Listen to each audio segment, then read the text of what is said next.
In this tutorial, I'll be covering the main parts of the PL post, such as the results manager, viewing the results of the strips and contours, viewing the column plot, as well as querying at a point. This will be clarified and differentiated clearly as I move along in the two-part tutorial. To begin, you can either double-click on the .lc file, automatically opening the PL post, or as stated in the previous tutorial, you can also open the PL post from the PL Core Manager through Run PL Post. In this case, we'll be opening through the double-clicking on the .lc file. The model appears as it is in the PL Gen. However, you cannot edit the geometry of the model. Before beginning, I'll briefly describe the user interface. At the bottom, you'll notice that the load case is chosen. Now you can double click on dead weight. A select dialog box appears. It will show the different load cases if you have different load cases, and this tool will become more useful when combining load cases and choosing between the different load cases if you have more than one load case. I'm going to close that, click OK.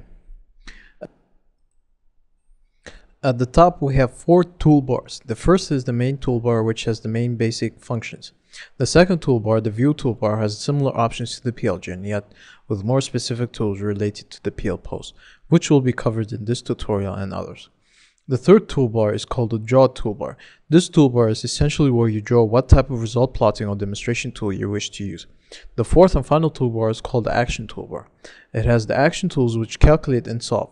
Note that the solution using the BEM or the boundary element method is done in 2 parts.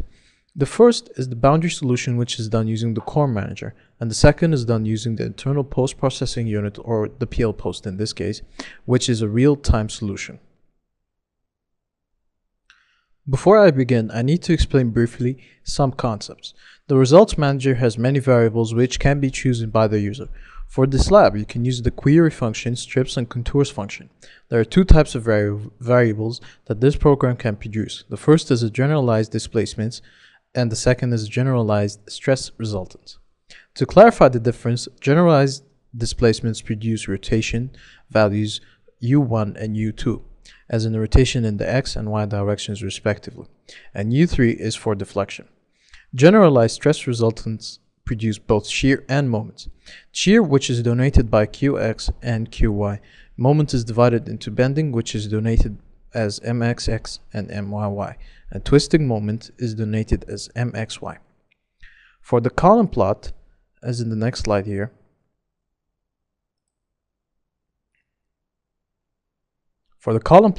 you can view the Myy and Mxx, and the force denoted as Fz. This is the positive upward force of the column, very important for designing columns, which will be clarified in another tutorial.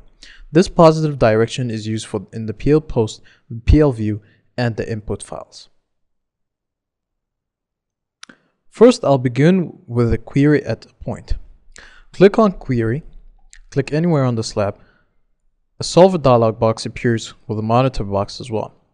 Now, this has precise details about this point, such as the rotation, the moments, and the shears. This is useful for analyzing a specific point quickly and precisely instead of analyzing the whole model, which will obviously take more time when dealing with larger models or if you want to get a specific result. This is done using the boundary element method of solving and does not depend on interpolation to solve a point. The second function I'll be dealing with is the column plot. To enable it, I'll open the Results Manager.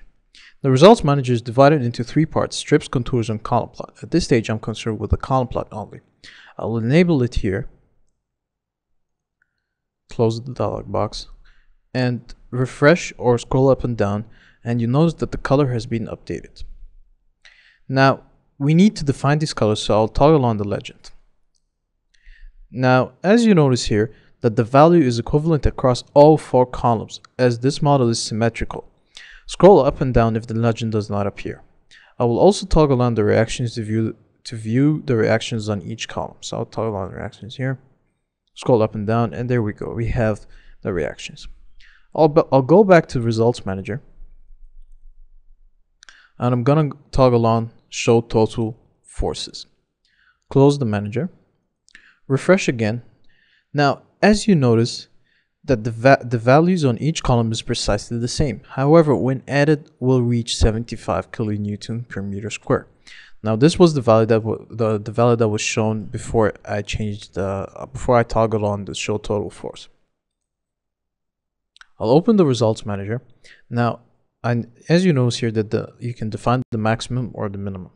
The max and the minimum helps the user to specify the maximum and the minimum figures which appear on the contours and the column plot, narrowing the analysis process. This can be very useful in more complex models.